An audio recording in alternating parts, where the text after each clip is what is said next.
Man, we're getting good at this. Every time we click on start recording, it's like, okay, let's get in the zone. Let's get in the zone. Yeah. Welcome everybody to the Ranton podcast numero 17. Wow. Still going strong. There's again so much to talk about. And we've been adhering to our original timetable, yes, right? So yeah. once a month. Once a month. And even though it's once a month, it's so insane. Much. So first I think like, oh, do I have enough to talk about? And then I write down some issues and I'm like, we're never going to be able to cover this. So every time a podcast starts, I'm thinking like, how do I say this? Okay, I need to spend 5 minutes on saying how do I say this. True. Yeah. I spend fucking 5 minutes each time before an issue talking about how to talk about the issue. Nice. Okay, I have this bunch of topics here. Let's begin by something that is going to concern every one of you, even us. This is the last time this podcast will be filmed in this setup. Oh. Yes. You know what's going to happen? First of all, we have a bunch of shit on this table that no one ever sees. Yeah. And we have a green screen over there that's ruining the room. Like, this room has really bad feng shui, don't you think? Like, I don't believe in feng shui, but it's like there's no love in this room. Absolutely, yeah. Yeah. How dare you? But I thought, I mean, it's a studio, right? So yeah, but no. Even a studio has to be stylish. So I bought with Sophia the day before yesterday 700 euros worth of, and which is a fucking steal, by the way. 700 euros worth of furniture from IKEA. That's actually a steal. Yeah. That's insanely cheap. There's like 3 tables, 2 chairs, a carpet, everything together, only $700. What I'm gonna do here, so this, like right now, honestly, I can't really chill in this room. If I want to chill, I sit on my sofa in my living room. And this is all, there's no chill in this place. There's crap in the corner there. Everything here is solid. You have no fluffy surfaces. Yeah, it's just, except for, this is just. But this is also not chill, right? Yeah, it's I mean. Spiky. True. It's like a threat. Yeah. So what I'm doing is, first of all, I bought a sofa. The sofa will come here. TV will come here. So and a tiny little couch table in between where I put the consoles on. I have a chill corner here, plus carpet underneath, nice and fluffy. So here, where this podcast used to be, there's going to be a chill corner. Okay. This green screen shit wall over there that you guys can't see is going to be completely removed, and I bought a foldable green screen. So it's always gone, nice. And I can fold it up in case I need it, because I use it sometimes. Like, I do frequently use it, but I don't use it enough to warrant 1/4 of the room to be fucked for it. And what's gonna go there? I bought 2 comfortable little Sessels. There, by the way, there's no word for Sessel in English. It's just a very comfortable small chair. Couch chair. Yeah, couch chair, I guess. Yeah. And one tiny little table in between. We're gonna have the podcast right there. We're gonna both sit on a little couch sofa. With a cup table. of tea. Yes. Awesome. And it's going to be filmed over here. And then we also bought some stuff for our kitchen. And yes, this room is going to become a lot more comfortable because I'm sick and tired of this. Yeah, this room still, I mean, you guys can see it, but this room still has the Ranton 2014. Yeah. No, when did you start? 16. 2016 vibes. Yeah, it's made to work. Yeah. And it does work, but it's just now I'm starting to think like, let's make this actually a place where I want to live. Man. Yeah. I see the channel has been paying you out. Man. Yes. 700 euro furniture. Oh. Bro, but that is a steal. Yeah. A couch we bought our living room couch for 300 and it was reduced from 700. So 300 for a couch is already. It's crazy. Yeah. In Germany, that's. For a couch this huge? Yeah. I mean, it's not a huge couch for 3 people. Yeah. And this couch I'm buying now is like for 2.5. It's just straight. You said you bought it at IKEA, right? IKEA. Is it open at the moment? Yeah, they deliver. They will deliver to us. Well, yeah, they deliver, but I mean, you can't drive to IKEA. No. We don't have a driver's license anyways. Wait, today is the 20. No, today's the 18th already. Fuck, Jesus. Okay, fair enough. Yeah, so that's what's gonna happen. So this is the last time. Oh, nice! I'm hyped. Yeah, last time we're in this setup. Okay. After that, we're gonna sit on the couch like a bunch of pretentious snobs. Yeah. But also, I'm thinking, how are we gonna do? Like, we don't really have guests over that much. But when we do, when Caesar is coming again, inevitably this year, how are we gonna do that? Like you said the couch is for 2.5 people, so. Yeah, but we're gonna sit on the Sessels. Okay. And there's gonna be 2 Sessels. Maybe when he comes, we can change it up a little bit. Put the couch. 2 people there. sit on the couch. Yeah. Like Caesar sits on the Sessel, and we like cross interrogate him. That's also not bad. Yeah, so that's gonna be a new setup. Great. Oh, ziemlich cool.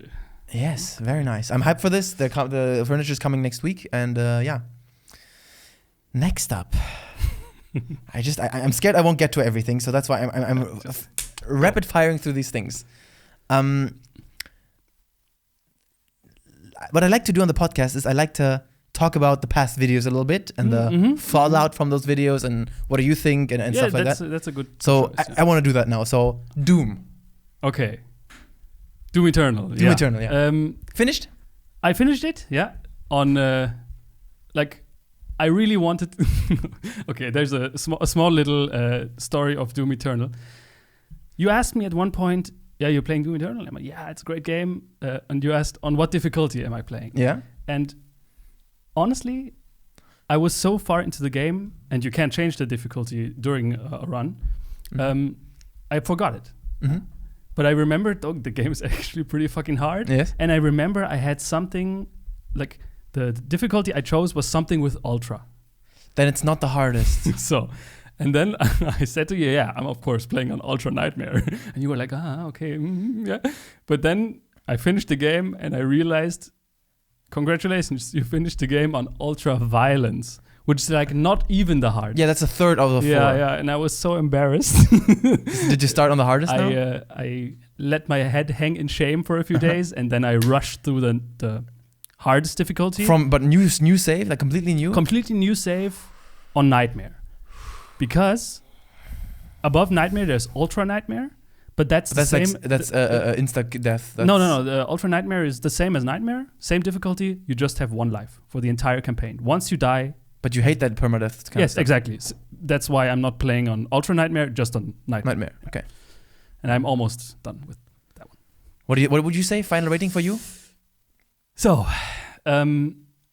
I wouldn't say Doom Eternal is an upgrade over 2016 in every way. I would say it's an upgrade in 90% of ways, but the 10% that remains was actually quite important to me, but I realized that it's not important to many people. And that is the feel of, or the world, I guess. Because in Doom 2016, they like hit the motivation of everything on the head. You wake up in this facility, there's demons everywhere, grab a gun, shoot your way out of it. Okay. So simple, no questions asked. Yeah, what was the story of Doom Eternal? I didn't really notice it. Yeah, and in Doom Eternal, they try to go like so big and galactic, and it's like this god race that's been like infiltrating another race of superhumans, and they encountered hell, and then there's like intrigue. I think they went a little bit too big for their own good, because they're not good at telling stories. That's, I mean, id Software knows that. They're not the focus. But I would have liked for them to, like maybe not go this big, because, and that's a personal pet peeve of mine, I hate portals. If you connect levels by portals, it just feels like fan-created maps. You mean like because they didn't put in the effort to connect these words logically, or like? I don't see how they could have. The story spans like the whole galaxy. But Mario 65, you jump into the paintings. Yeah, but that's like logical, right? So you have a you have a normal castle. Don't jump into any paintings. You have a castle that follows like normal castle rules. And then, I mean, you could rationalize, looking at the painting enough, you get like mentally sucked into the painting. What the fuck do I? All right, okay. But having like portals between levels, the levels feel so disjointed and having nothing to do with one another. Yeah. Okay. So that's a problem. And then of course the whole narrative, Doom Eternal feels like the sequel to a game that's never been released. Like, you have many of the characters from the first game that are doing something completely detached from game one. Interesting. And I think it's a shame because Doom 2016 was so on point. Like they did it. Okay. How Caesar said it. Make it snappy. Make it snappy. Make it spicy. Yeah. It was just simple and good. I heard someone on the Discord say that he enjoyed the music more 2016 because it was more metal, and now it's become more techno. That's also one of the small points. Yeah. I just noticed the music was epic. I didn't. The music is absolutely godlike. But there are a few levels where the music got a little bit annoying. Okay. Especially like the Urdak, the Maker world, Uh-huh. where you had like this whole this high pitched thing in the background. Like it was harmonic, of course. It was music, but it was a little bit too high pitched for me. Interesting. Yeah. So you would say final rating? Final rating, I would say 9. 9 out of 10. Yeah. Yeah, it's because the game. You know, I it's funny. Like I'm having like Vietnam's flashback because I just talked about this on Discord yesterday night. So I saw a comment under my Doom review, and someone saying, your issue with the boss fights reaching. Like, I gave it a 10. But here's the thing.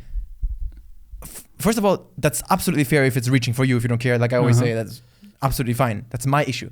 But for example, a game that's a 10 can have massive issues for me. Same with Skyrim and dude, Red Dead, I always say this, I think I say this in each podcast. Red Dead Redemption is a fucking mess. This game is a disaster. There's so much shit in this game. It's like, cut this, make this faster, make this more streamline this. But it's my favorite game of all time. I love it. And the issues I have are huge. And the same with Skyrim. Skyrim are some things that are just, man, what is this combat? But but I still love it. Yeah. And the same with Doom. For me, this new Doom game is, I don't know the last time I played such a good game. For me, I was so in the zone, and each level was so beautiful and different, and it was like it was a fighting game, but in first person. Yeah. But I was really pissed off that I fight myself through these amazing looking levels, and I put in so much effort to find everything. Yeah. And then in the end, it's like, okay, now I did this, and then boom, progression screen. And you don't even know when the level is gonna end. Yeah. It's like, well, they kind of. Once you can warp, but I never noticed that. Yeah, exactly. It's just a small, translucent pop-up. Exactly. And there were a few times when I thought, I didn't collect everything. Yeah, exactly. Yeah, that and now I can't go back. Yeah. And so like end it with a boss. Please. Although you played 2016? No, because there were a few bosses there, and I personally thought they were okay. But they weren't. Like, you had more fun when fighting. Of course, you still have to make good bosses. Yeah. If I say make bosses, I don't mean shit bosses. But even you play Doom Eternal, the bosses there aren't great. Yeah. It's just but they're much too easy. But it's funny because I feel like this sort of gameplay would lend itself to good boss fights. I think so too, because as you said, it feels like a fighting game in first person. You have like things that counter this. Yeah. Imagine. That would be a lot of work, but imagine like you fight like it's such a kind, in a way it's uninspired because it's a video game classic, but like a mirror version of yourself. You fight another Doomslayer copy who also has all the abilities. The flamethrower, he charges his armor up. Or stuff like that. It could be cool. Yeah. There's a lot of potential there. And that's a big problem. But the game for me is still a masterpiece. I also saw a guy in the comments saying, "Wow, you just said that you liked Doom 2016 in that podcast before you say you hated it." It's like, you missed the joke. I say in my review, I love Doom 2016, but if I didn't, what are you gonna do to me? For me, that was... Well, apparently he's gonna write a comment. For me, maybe the joke wasn't clear enough. The joke was that I didn't like it, because I actually didn't. I didn't, but it's also not fair to say I didn't like it. I didn't play much of it. The half an hour that I played, I thought was incredibly boring. That was the joke. But yes. And to be honest, if you didn't like the first half hour of Doom 2016, you wouldn't have liked the rest of it. But I feel like that goes also for Doom Eternal. If you don't like the gameplay of Doom Eternal in the beginning, you won't like it in the end, right? But I mean, you're getting like the Doomslayer you're starting with is like nothing like the Doomslayer you end the game with. You get so much stuff: 2 grenades, dash, flamethrower, sword. It's crazy. Spoiler alert. by the way, you were on the stream yesterday. I saw you. Yeah. Dude, the streams are so much fun. Shout out to Aaron and Roxanne and Cam. Yeah. Dude, the streams. Greet Ninja for me when you see him. Yeah. Did you watch my Sea of Thieves stream? No. That was the most fun I fucking had in my whole life. Like, Sea of Thieves it's a fact of nature that this game is shit. Absolute garbage. There's just nothing to do in this fucking game. But I feel like 99% of the production time and value went into simulating the ocean, which was worth it because the ocean is incredible. But the moment you find another group of players and fighting each other in this shitty ass game is so much fun. It's unreal. Believe me, Andi, even you. And the great thing is, so you spend the single player part of this game is like you just go from island to island fighting only one enemy type, grabbing treasures. It's dog shit. But the fun part is finding other players that's just spent the past 5 hours digging up treasure and they're returning it to the outpost to sell it. And then even if you don't get the treasure, just sinking their fucking boat and ruining their day is like, that's what makes Sea of Thieves so fucking good. And we had so much fun with Sea of Thieves. Shout out to Ruff and Katz and Badger. Man, imagine these 13-year-old kids I can't know. go to school, are being quarantined at home, have just made their biggest haul of their life, and then some angry Chinese monk comes and sings their shit. Like, Oh my I just got my gaming PC. Today my mom said I don't have to do the chores. I'm gonna play Sea of Thieves all day. Man, look at this treasure I got. Wow, this is So a much skull money. treasure. It's at least worth 10,000. And then I come, hey, that's illegal. Yeah, that was amazing. So I'm really having a great time with the streams. I'm trying to, as long as possible, not repeat games. This is actually really hard. But I'm gonna go as low as I can. I'm gonna go to Minesweeper. if I have to. I was just gonna say, like, your library is Huge. Yeah. But the problem is, like, strategy games don't work that well for this. I actually have a small segment on stream. Okay. Can we do that now? Let's go ahead, man. So, In the end, it's always like, oh, what? 2 hours already over, and we didn't get to talk about half of the shit. So, I mean, you know, and many of the viewers know that I've been watching your streams regularly. Oh, every yes. now and then. Very I good. don't comment all the time because I'm playing games Right. at the side, but yeah, just ich guck mal rein. Yeah. So. And I came to a realization because I was always thinking about, I'm playing so many video games. Why not just stream it? Just let people watch. Yeah. But I realized why that's actually impossible, or I currently think that's impossible. Please, guys, write in the comments what you think about. You're not a them. streamer type, let me just say. Because you've always been a gamer who plays like this. That's a very uncharismatic. No, but you're just quiet. But yeah, I realized when I play video games, it's a super private and intimate experience, and I cannot imagine someone else having fun watching me do that. Like, it's not only like how I look when I play games. That's not important. Yeah. But also, if you see the footage of me playing a game, you would think this guy has brain damage. Why he's playing Doom and he just goes to a cliff and stares off into the distance for 10 minutes. I just do that because when I'm in a game, I tell you, I'm no longer on this planet. I am there, and I would never look at chat. I would never interact with anyone because when I play a game, it's so personal and I'm so in it that there's no way for me. Here's what I would do recommend to you. Don't worry so much because I feel like you sound like, oh, I don't think I would be interesting. Let the people be the judge of that. I would recommend. My worry is the following with you, that just you when you play games, you're just very much in the game. You're not. For example, we have this guy on the server, Lemoni, Kojima, my friend from Beijing, one of the coolest people I know, and I love to watch his streams. He has a 3-hour Hitman stream. He looks like I was gonna call the police 1 hour in because I thought the guy actually died. He's sitting there, motionless. Yeah.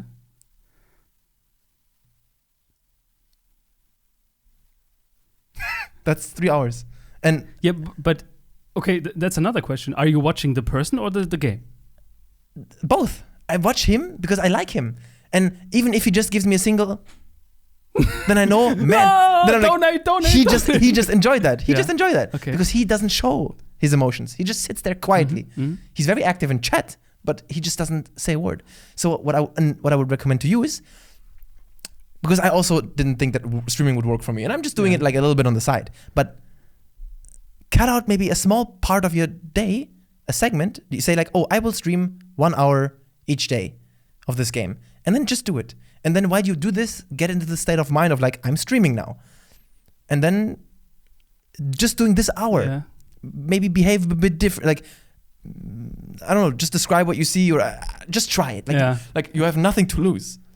I guess, see how it feels. But like seeing how you play the game, I know, like, we grew up together. I know the way we play video games. And it's so clear to me that when you're streaming, you're playing games differently than you would otherwise. Yes. And I'm not sure I like it, you know? That's I still think you should try it. Like, what do you have to lose at this point? If you do it and you feel like I don't like how I behave when I stream, or I feel like this is not interesting, you can just stop. Stop. Yeah, just try it. Okay.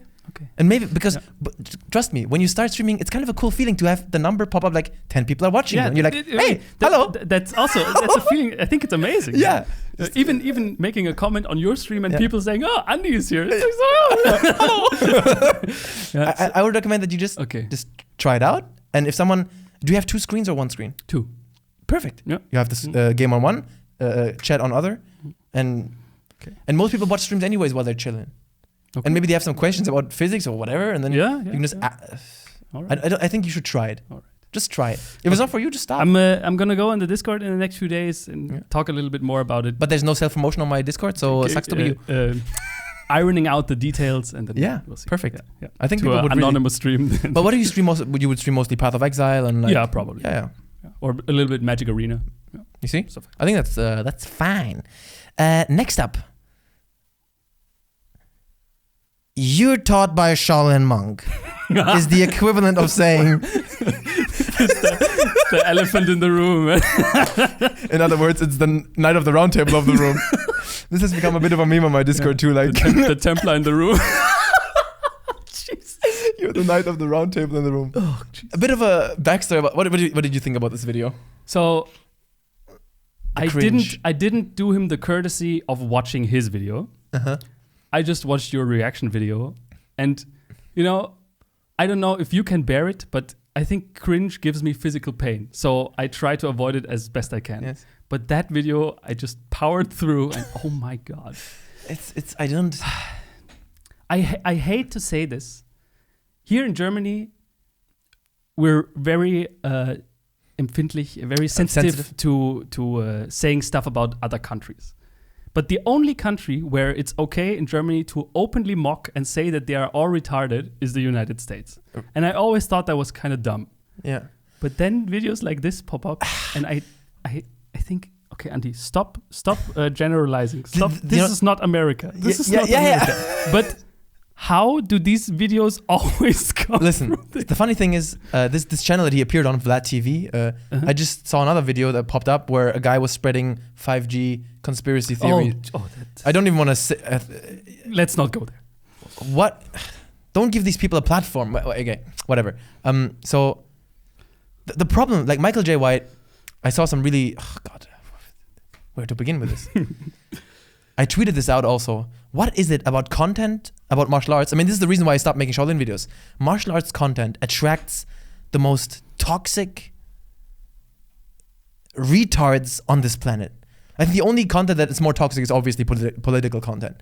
But martial arts is one of those things that is the most where respect and like is so important. Yet these people are the most disrespectful know-it-alls on the planet. Point to me a video that I've done about Shaolin where I call myself a great Shaolin grandmaster. You will never find it because I'm not one. And this is the knowledge that exists about Shaolin. This is what I know. Yeah, this little ant fart, and I lived there for 3 years. Do people? It's like, so this guy, this Michael J. White, he's so sure of himself, spreading this garbage that you can Google within an instant to debunk. Yeah, and then you have people in the comment section like saying to me, he could still kick your ass. And it's like, well, first of all, the guy weighs at least 50 kilos more than me. He could fucking do this at me and I would be probably dead. Yeah. So, but that's not what I'm saying in this video. And how is that an argument for anything? Yeah. And also... But I think you just explained it. Why martial arts attracts the most toxic people of all. Because in their mind, it's the right of the stronger. It's the right of this, like... but how do you say it? Recht des Stärkeren, like survival of the fittest. So if he's stronger than you, then obviously there's no need for any arguments because he's right and you are weak. It's so weird because if Michael J. White was sitting here, when I've seen some of his fight scenes, I like the guy. Dude, the guy's badass. He's some badass shit. But on this stuff, he's just embarrassingly wrong. You know, and it's like these things, and you can still like him. But yeah, again, you say he's a badass. And I think in his mind, not being sure of yourself would make you less of a badass. So he has to be like all arrogant and I know everything. And because I think honestly, I'm not much into this whole Yeah, fighting thing. right. But to me, it seems like it's always a little too hormone driven and primitive. Right. I don't want to step on anyone's foot here. Like I don't know much about it, but it seems to me that you have to be like the biggest fucker and biggest Chad. I mean, it attracts the biggest egos in the world, and I don't know. It's. But don't worry, I'm not gonna quit Shaolin content. I'm gonna keep doing it, and I feel like maybe that's what I am already. But I'm starting to feel like slowly I'm kind of becoming like a spokesperson for Shaolin. The Shaolin debunker. And but I just want any Shaolin fans out there to know I am not on Shaolin Temple's side. Like the funny thing about me and Shaolin is I have fucking nothing to hide anymore. if someone makes a video idealizing Shaolin, I'm gonna destroy this guy's ass as well. The Shaolin Temple is so full of crap. There's such scumbags over there. So many people there. As like everywhere in this world. Exactly. But that at the same time, these things are not mutually exclusive. That's what I want people to get into their fucking head. That I'm not someone who defends Shaolin. I'm also not somebody who who destroys Shaolin. Who simps on Shaolin. Yes, just stop. My goal with my Shaolin content is just share my experiences, my thoughts on it, but also stop lying about the temple. That's as simple as that. Yeah. Stop idea. But the problem is, like, if someone made a video, someone sat down and made a video for 20 minutes talking about how Shaolin cured his cancer and gives him superpowers, I feel like that would be less fun to debunk because he's obviously full of shit. I feel like people who idealize Shaolin are more difficult to debunk because they're just esoteric retards who talk about spirituality. It's like, I can't... It's like boxing against shadows, right? Yeah, it's like, what am I going to say to this? Yeah. Like, no. Yeah. Well, that's what he believes. Yeah, exactly. Yeah. Right? But if someone then goes, Shaolin Temple was burned down 400 years ago, I'm like, sorry, you're just wrong. Yeah. But, and also then I went to the video, to the interview to check the comment section. Now it's full of people who watch my video, and that's fine. Most of them are respectful. But then some saying like, check out this video of this Shaolin monk who debunked your ass. Like, I'm not a monk. It's like you can never do everything right. That's what's so frustrating. Remember the meme from 1.5 years ago, 1 year ago? The information is provided. Information is provided. You always think in your head that the information is provided, but it's not actually. Or for many people, it's not. They don't look for it. Yeah. And then you have other people going on the opposite too far and saying like, oh, Michael J. White, you're full of shit. The Shaolin monk debunked you. Shaolin monks, the Shaolin temple was actually rebuilt by former monks in the 80s, which is also not true. The government had a huge hand in rebuilding the temple. Can't you understand that the middle lies, that the truth lies in the middle? Yeah. It's just... I think this statement, can't you understand that the truth lies in the middle, is like the definition of the way I see the United States at the moment. I'm so sorry. Please don't kill me. Yeah? You're just insulting 30% of my audience, man. I love you guys. You're awesome. America, dude, actually, yes, perfect. Man, you just created a transition without even knowing it. You just now you were going to talk about how crazy America is, and I just finished watching Tiger King. What? Do you know the series about these crazy people? Bro, honestly, Sophia and I just watched Tiger King. And what the thing that we came away after watching this that we came away with is Americans are crazy. You guys live in a crazy country. Like, and this goes for the positives and for the negatives. But it feels so bad thinking that. In a weird way, to this day, it's kind of still the Wild West. Like us, we're Germans. We've only visited the United States very briefly. We're tourists. We're tourists. So very sorry if we don't want to offend any Americans out there. But you live in like Americans understand showmanship. That's what I always say. A documentary like this, a German would never in a billion years be able to create such a show. Like it's like cringy and well, the cringy part the Germans have down. But the Germans have this bad the bad cringe. The Americans do serious cringe. They just do they take something, a bunch of people who run zoos, and create this incredibly intriguing drama and intrigue out of that. And they sell it to you so well, it's exciting. Germans could never ever make a documentary like this, in this style. It's incredible. Americans understand how to make a show. It's insane to me. And also, it's the Wild West. Man, in this show, like, you never know what's real. Everyone in this show is insane. But is there no minimum wage in America? There is. The guys that's the problem. everything I know about this country is from their entertainment industry, and this cannot possibly be the way America is. True. Yeah. But over there, they pay these guys like $100 a week, and it's just what's happening there. But I know that the laws of like labor are very different from the laws. And also they vary like from state to state. Like you have states' rights and this rights and federal, and I don't know. But Tiger King, man, just marvel at how talented Americans are at selling you a story. Mm-hmm. This is what Germans would understand. Germans like, I have this great story here, but I want to tell it in a sophisticated. Shut the fuck up! You don't know how to sell shit. Like Americans understand, even a shitty story, you have to sell it right. That's all that matters in the end. Yeah. Americans. I think that here in Europe, especially here in Germany, there's still a little bit of Goethe left in every one of our heads. They all think they're so fucking smart. Yeah. America was always just pragmatic. Like if it appeals to the largest audience, even if they're all dumb, they will enjoy it. Fine. Yeah. Good. For example, there's this German show called Tatort rein. Fuck, I just realized in the word Tatort rein. Finish the sentence. Tatort rein. Oh my god! I think I'm actually gonna blur that out because you can cut that. So there's a show in German called "The Person Who Cleans Up Crime Scenes," and that word in German is Tatortrein, and then N-word basically. That's the German word Tatortrein. But that's like every job has this. Name another job that has this in the end. Mechan. But that's with a K. Mechan. Yeah. Well, that's kind of okay. Well, anyways, so this show has some hit and miss episodes, and on most episodes, you can just tell how German these episodes are, because German storytelling is so wannabe subtle and in your face. Like, oh, look at we are so. So there's one show, one episode that plays in a federal office in an agency, and the episode starts with 10 minutes of him getting lost, and it's like so clear what they wanted to tell. They wanted to tell. Federal agencies are complicated and the offices all look the same. And you just sit there watching it and this is not entertaining. Yeah. I get what you're trying to tell me. Yeah. Stop. But Germans like, look at me how smart I am, telling you the story in such a way. Exactly the vibes that all German productions give try hard. This look at how smart I am. Just in case you didn't get it, let's make another scene of this subtle. But Americans just understand, just make it. Just make it tight. Make it entertaining. Yeah. I feel like Americans either do like extremely subtle, like the right way, or they go like full in your face. Yeah. And both are good. Yeah. Here, the truth doesn't lie in the middle. True. This is the opposite of what we just said.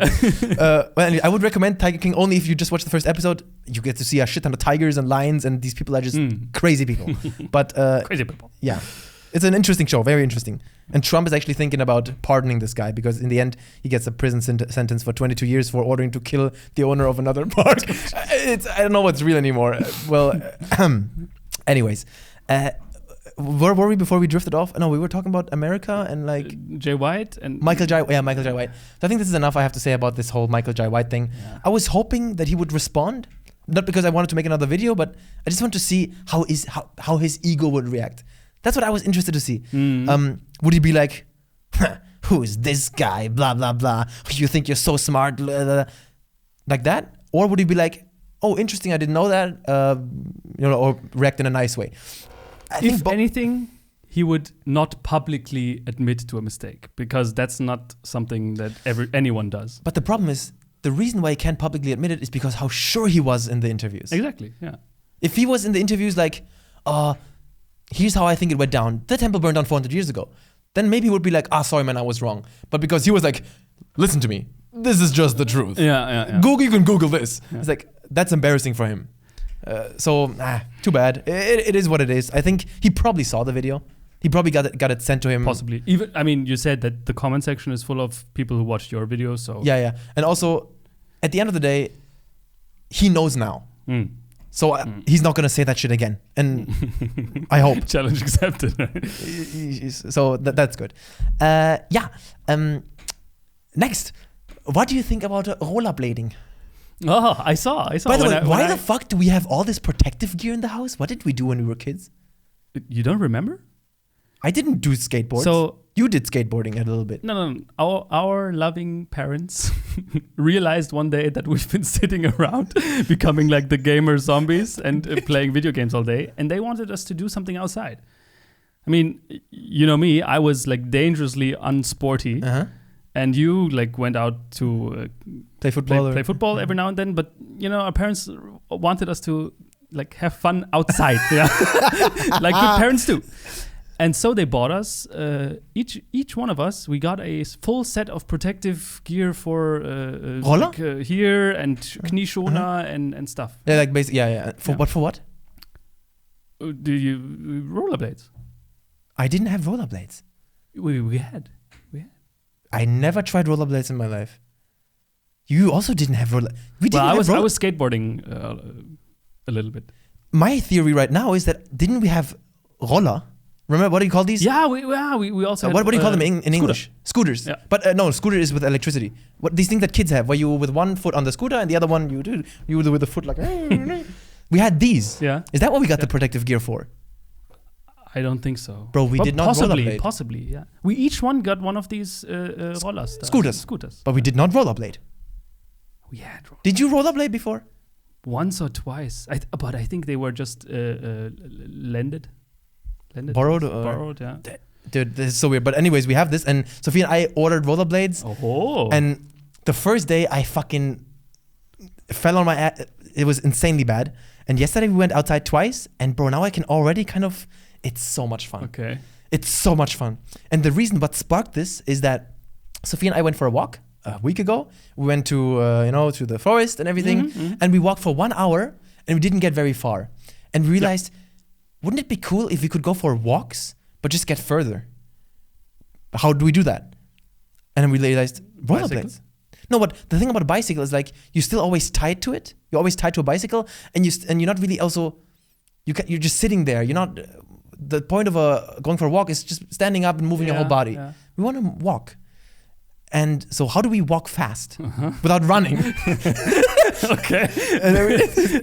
and then we realized rollerblades. Interesting because train of thought. Rollerblades are so genius. You're essentially doing the walking motion, but you're sliding on the floor, moving about 4 times the speed of walking, or 3 times. And it's a beautiful thing. And now I'm going to learn how to rollerblade, and then we're going to make this go for this huge rides. Okay. Interesting. I usually just prefer then to walk longer. But the problem is, it's not about the time, it's about how far you can go.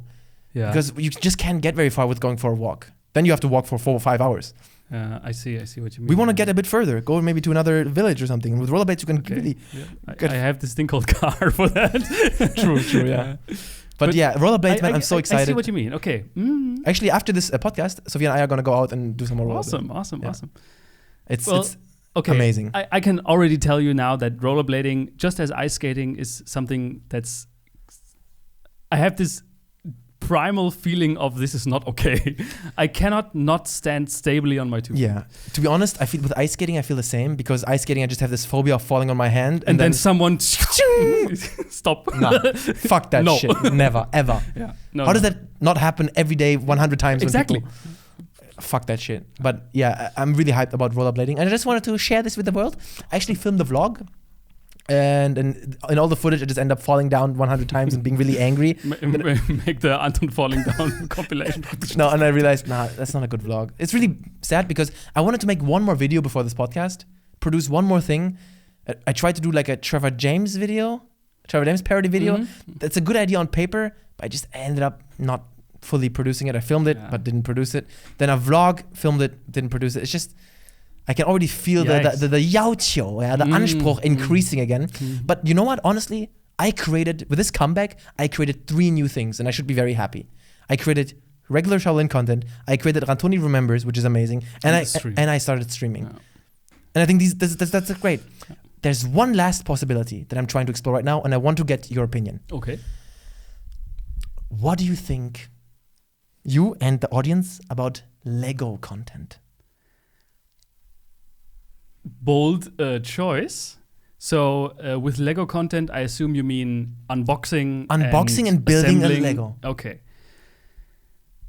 So there's a big German channel called Herr der Steine. I heard about this, huh? And he does that. And he also reviews them and stuff. I think that is borderline comatose inducing. Boring. Yeah. But I still can't deny that I love Lego. And every time he has like a huge set that he reviews, I still find myself just clicking through the video a little bit, seeing the different stages of assembly, and then listening to his final verdict. But that's kind of it. The reason why I got to this is because Sophia started building Legos, and I joined her, and it's a primal human thing to enjoy this. Yeah. Find me you can find people who say, "Oh, I'm not a Lego fan," but find me a person who doesn't enjoy it when he's sitting down with Lego and he's building it. Show me someone who doesn't enjoy it. Parents who stepped on Lego blocks. True. Lego, I think it's really a primal human instinct to have fun, assemble stuff. putting shit together, and so we've been building this stuff, and I realized, man, wouldn't it be cool to build it for a camera? But obviously, when I make a video, I want to make it in a way that is not seen before.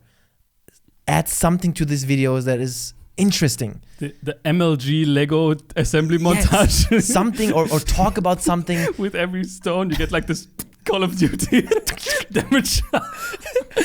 Like the thing is, I think I will film an episode and I'll see if I can turn this into something funny. Okay. It's something interesting.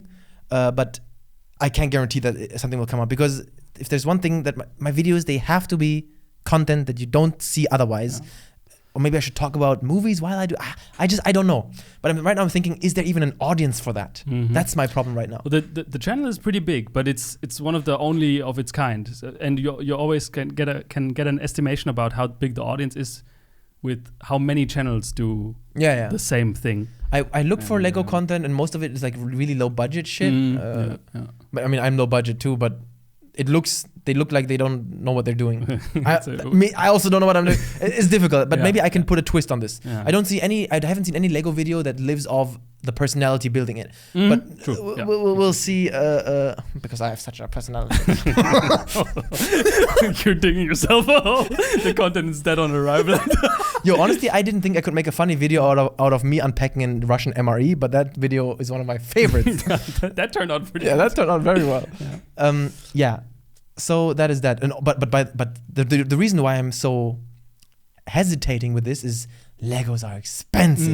Legos are bro. expensive, You get a lot less time out of them compared to video games, and they're more expensive. A big Lego set costs 100 euros. You build it in 4 hours. It's and then you have Resident Evil 3. True. Yeah. It's that's why it's a big risk. Yeah. It's spending a lot of money on something that I don't know will work. Like buy a small set then. But still, it's a lot of money. Yeah. And small set is not good enough for know. Because you said it. It's a primal thing to assemble Legos. But is it fun watching someone assemble a Lego? Is that translatable to someone just watching it? I don't know. And I can always add my edits. I could make it funny and fast.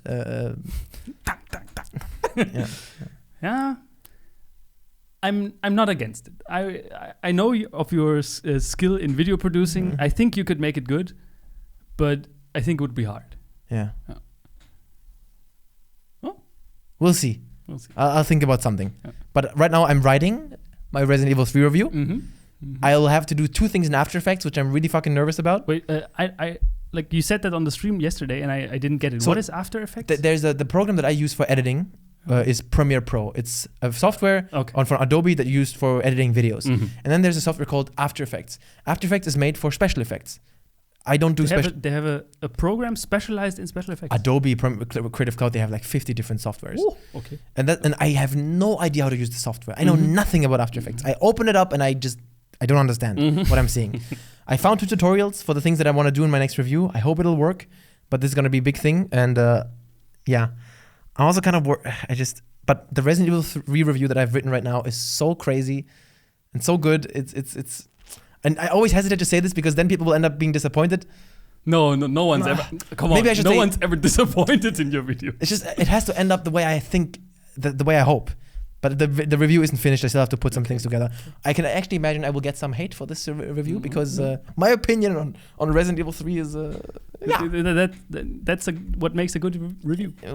If your opinion is just the same opinion as everyone else's. Well, my Doom review was basically preaching to the choir because I think the game is a masterpiece. Okay. Yeah. Well, what do you think? We said before you also have an opinion on Resident Evil 3, yeah? Yes. Let's get into this. Okay. First off, I want to make our entire audience hate me. I hate Resident Evil 1, 2, 3, 0, all these. When I hear tank controls, I want to smash this game. Tank controls are what? Fixed camera? Not necessarily, but most of the time, tank controls are you have a fixed camera, and when you press up on your controller, the character doesn't move up on the screen. It goes moves forward. Ah, right. Yeah, everyone who likes that. That's not a thing in video games anymore. The thing is, Resident Evil 1 and 2 and the earlier titles, they have this very rabid fan base. Mm-hmm. And when I hear someone say that the games were this good because of the technical limitations, it's cringe. Yeah. No, stop. Yeah, it's nostalgia completely blinding your brain. Yeah, I think these games are horrible. Yeah, I personally hate them. And from Resident Evil 4 onwards, 4, 5, 6, 7, everything that came after, I loves it. Especially like 4. And I think the remakes wanted to be like the newer Resident Evils with the new camera and controls and stuff. But they also wanted to have like this clunkiness of the earlier games that so many of these crazy fans apparently idolize.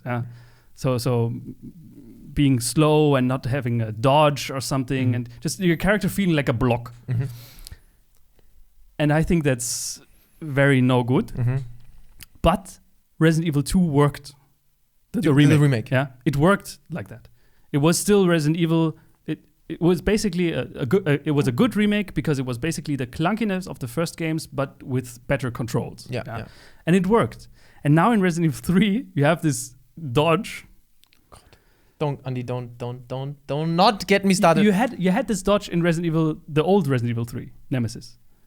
But it was hyper clunky and basically unusable. And now with this reimagined dodge button, this entire game becomes like retarded Devil May Cry of like you have like Nemesis bringing a whole building down on you. You're like, oh, no damage. I say it in the beginning. There's a huge big point I make in the beginning of my review, explaining to people whatever I say in this review. If your response is, but actually in the original game, you've already lost the game as Jill said it. Don't start. Yeah, you have lost the game of life. Yeah. It's no one gives a shit. Yeah, it's like, listen. I think the thing is that the fan or the people who actually played the old Resident Evil 2 and 3 games, this is a very small amount of gamers, and the people who are fans of those, who love them, is an even smaller amount, but they're a very vocal group of people. That's why when you have these are the people who like write angry comments like, actually this is how it worked in the original.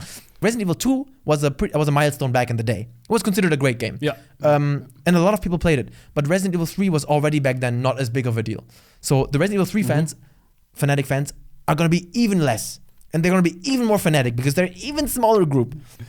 But I don't give a fuck how faithful something is to the original. Nothing matters to me less. The only thing that matters, I'm playing this game, am I enjoying it, and why not? That's all that matters. It's the same question every game. Am I enjoying it? That doesn't need to be answered, and why not? Like, why is this? Like, when I'm playing this game, am I smiling or am I frowning? Why am I smiling? Why am I frowning? The reason behind the reasons are completely fucking irrelevant. If a game was obtuse 20 years ago and they made an obtuse remake that looks good, it's a great remake, but still a shitty obtuse game. So no one gives a zich. Yeah. So while we're on Resident Evil 3, I don't want to finish it like have people have the impression that my problem is just a dodge. No, I think the game is also very flawed in many other aspects. But maybe I love it, and you don't know that. Maybe I will be like 10 out of 10. Okay, yeah, sure. Yeah, then I will destroy the game real quick. So, one, it's too short. But honestly, Short is not the that's problem. one of the arguments I agree the least with. Because it's still full of content. Like many games have this padding and drag on artificially. Like God of War 2000, the new God of War had this problem, I think. So I think people saying the game is too short for a full-priced game, I don't agree 100% with it. However, one of the big flaws, I think, and that is for me the biggest problem that the game has, they really didn't nail the Nemesis thing. The game is fucking called Resident Evil 3 Nemesis, and I think they completely botched the implementation of Nemesis. What do you think they messed up about Nemesis? It's so scripted. Nemesis is basically just a scripted event every time. Yeah, true. Yeah, and they're very short. You always just walk along a very straight path, throw one grenade, he's stunned, and then the segment is over. And I think that's where most of the game's appeal was lost, because you have this unstoppable thing that you want to be like afraid of all the time, but everything is so scripted and yeah. And I don't want to start the sentence like this, but in the original, Nemesis could be there whenever. Yeah. Like Mr. X in Resident Evil 2? But better. Okay. Mr. X was kind of annoying. Yeah. But like Nemesis, you were never safe. Yeah. With Mr. X, you had these rooms where you would just like walk inside the door frame. Yeah. Not with Nemesis. Yeah. And I think I don't understand why they didn't do that. The whole game just feels like a very linear corridor. I think that another reviewer that I saw has said like Resident Evil 3's biggest problem is that it's so linear. Like there's no hub areas or no big areas where we can go to different places in a different order. Only the beginning when you're in the city. But so I don't want to give away too much. I just want to say I have a lot of things to say about this game. Some positives, some negatives. And just stay tuned. It will be coming out next week. I will start filming on Monday, I think, or on Tuesday. And I hope I can get it all right. I will just have to say I have to clean that top of the shelf up because I will be climbing on there. Yeah, we'll see if we'll see if that works. But I can't wait. It's an interesting. Yeah. Did you see they're planning to rework Resident Evil 4? No. It came out that Capcom is working on Resident Evil 4 remake, and what I didn't understand is like, do I think a remake for that is like necessary? No. But it's like, why are people complaining? Well, they're complaining because the team could be working on. Then play the original. Like listen, Resident Evil 4 still holds up today for many people. Yeah, I think it's a great game. Saints Row 3 just got a remaster or a remake and a remaster announced, and I also think that's cool. The game is 7 years old. Great, make a remaster, update the graphics. And even if they just update the graphics for Resident Evil 4, make it just look completely 2020. Good, great. You have a upgraded game. I don't know why I saw some really toxic people whining about the fact that Resident Evil 4 is getting a remake. The old game is still there. It's not like Warcraft 3 Reforged where they through the remake fucked up the original. The original will always remain the original for this. Okay. Or do you also have I see the argument. Maybe these toxic fans are a little bit too and not getting their point across. But I think the main concern is that it's like a really low effort way to grab $60. But you don't have to buy it. That's how I would respond to that. You don't have to buy it. What is your problem? Like for example, my favorite Resident Evil is 5. Yeah. It's an action movie. I fucking love it. The game still for me today looks amazing. The graphics are still great. If they remade it, okay, cool. Yeah. I'll probably buy it because I love Resident Evil 5. Yeah. Then once I play, it doesn't mean that it will be great. Once I play it and I realize they cut out all the parts with Wesker, I'm gonna be like, the fuck. But why would you be mad about a remake? Yeah. That's also my point. My point of view. Like if you have the same product in 2 versions, how is that ever bad? Yeah. And also like the only reason to be mad is if it was like Blizzard did it, where they fucked up the older game retroactively. They deserve to die. They deserve to die. But Resident Evil 4 will always exist, and there are like HD remasters of that already that look absolutely great. So just keep on playing them if you So yeah, that's exciting. Wait a second. We are at, just so you know, almost 1 hour. Okay. Next thing. But by the way, do we have Patreon questions for this? Yes, we do. With your newer system of but there are only 8, okay. so we can cover all of them. Something else that's interesting. There was a Amazon leak again. Grain of salt. Take it with a grain of salt. Mm-hmm. Maybe leak. Maybe this is already, as we're recording this, been debunked. Yeah. But they listed The Last of Us release date again as happening in June. Mm-hmm. And so what I'm thinking, this might be completely bullshit, but I'm thinking also, the reason why I feel like this is possible is because Caesar told us, every day a AAA game is released, the costs are... It's not released. It's postponed. Yeah. Did I say released? Yeah. It's not released, it's postponed. The costs explode into unimaginable heights. Like postponing a game, you think, postponed, great, they get to work on it. It's just sitting there. You have like no expenses. The costs are incredible. Yeah. For a AAA game like Last of Us, this is unbearable. Like the stories that Caesar told us behind the scenes, not on the podcast, of costs of video games and of what delays due to games. This is a disaster. They want to get this game out fucking ASAP. And didn't Final Fantasy release only digitally? It released only digitally. Yeah. And I think probably the people from Sony, they have a very close eye on how well this game made, because they want to get The Last of Us the fuck out of there. This game is probably done or almost done. They just have to ship it out. So I can imagine that, like, let's say I can't imagine that we have to wait another half year for this game. Yeah. They cannot bear this. So did I understand it correctly? It was supposed to come out end of May already, or end of May. So originally, I think the release date was end of February. Then it was postponed to May, and then recently it was indefinitely postponed until they know how to handle the situation, because they want digital release and they don't want anyone buying the game twice, which makes a lot of sense because many people pre-ordered these boxes, and if they can't be shipped to them, and then they have to sit at home being like, everyone's playing it. I don't want to buy the game twice just to play it. Yeah. That is a problem. They don't want to buy. But people buy the game twice. Well, right. I bought Skyrim thrice. But anyways, so we'll see what happens. But I can imagine that they're looking into ways to get the game the hell to the people. Okay. Fascinating stuff. So, as long as Ghost of Tsushima doesn't get delayed.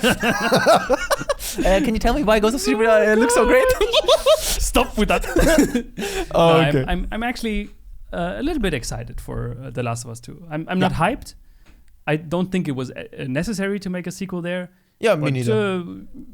I'm gonna give the game a try. When is a sequel ever necessary? It's gonna be good. Okay. Let's get to the podcast questions. Do you have a science segment today? Yes. Do you want to give it a small teaser? I have a science segment, Double Strike. With kind regards from my wife, who's a biologist. I have a little bit of biology today, so don't roast me too hard. How much time do you think we need for both issues? Because we I can make the first very small strike right now, because it has something to do with The Last of Us 2. Perfect. Then let's do we only have 8 podcast questions, so let's do the mini science, the double strike one now. So I hope I haven't done this before in our podcast as a science segment, but do you know that the fungus of The Last of Us actually exists? I feel like we talked about fungus before, but not okay, go on. Yeah, so it's never clearly stated in the game, I think. But the concept of a fungus taking over or infecting living organisms and taking over their sensory or motoric, mechanic, I don't know how you call that, systems, that's actually not science fiction. Yeah, that is nature. And it's fucking vile. And they're called cordyceps. And I recently realized they're a essential part of traditional Chinese medicine. They're even being gezüchtet, fed or bred or cultivated, created. Yeah. And I don't want to do foreshadow the next apocalypse again containing China. So just so you know, it's traditional Chinese medicine. But these fungi, they're extremely unique in that usually a fungus just grows somewhere and then absorbs nutrients from where it grows. But the cordyceps have evolved to a state where they're actually infecting hosts, and instead of just using the stuff that the host has in them to feed, they make the host go somewhere even better. How does this work? A big one is the cordyceps that affects ants. Mm-hmm. Maybe you've seen it. It's a nightmarish picture of an ant using its mandibles to lock in position, and then waiting there until the cordyceps literally grows out of its head. Yeah.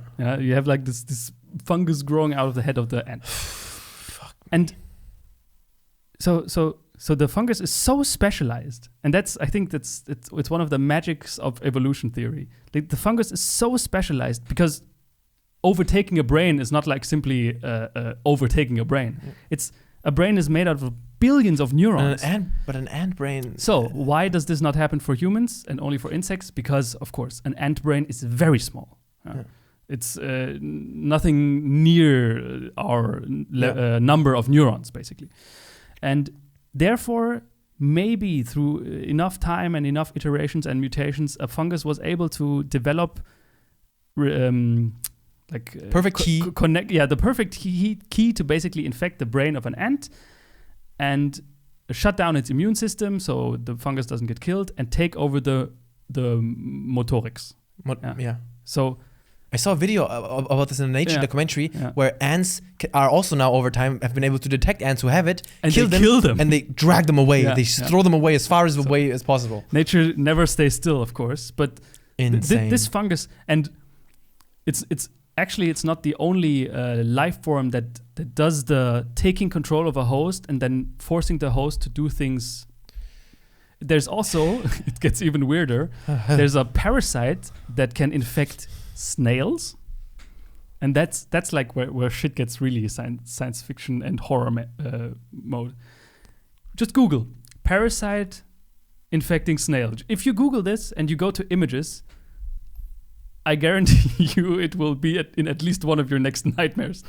The parasite infects the brain of the snail and also forces it to go to places where it can grow and spread the best. And what happens is that the eyes of the snail swell and turn into these huge horns, basically.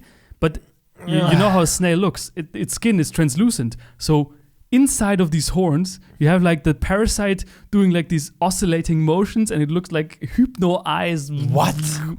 It's fucked up. Yeah. What the fuck? Fucking. So yeah. But how?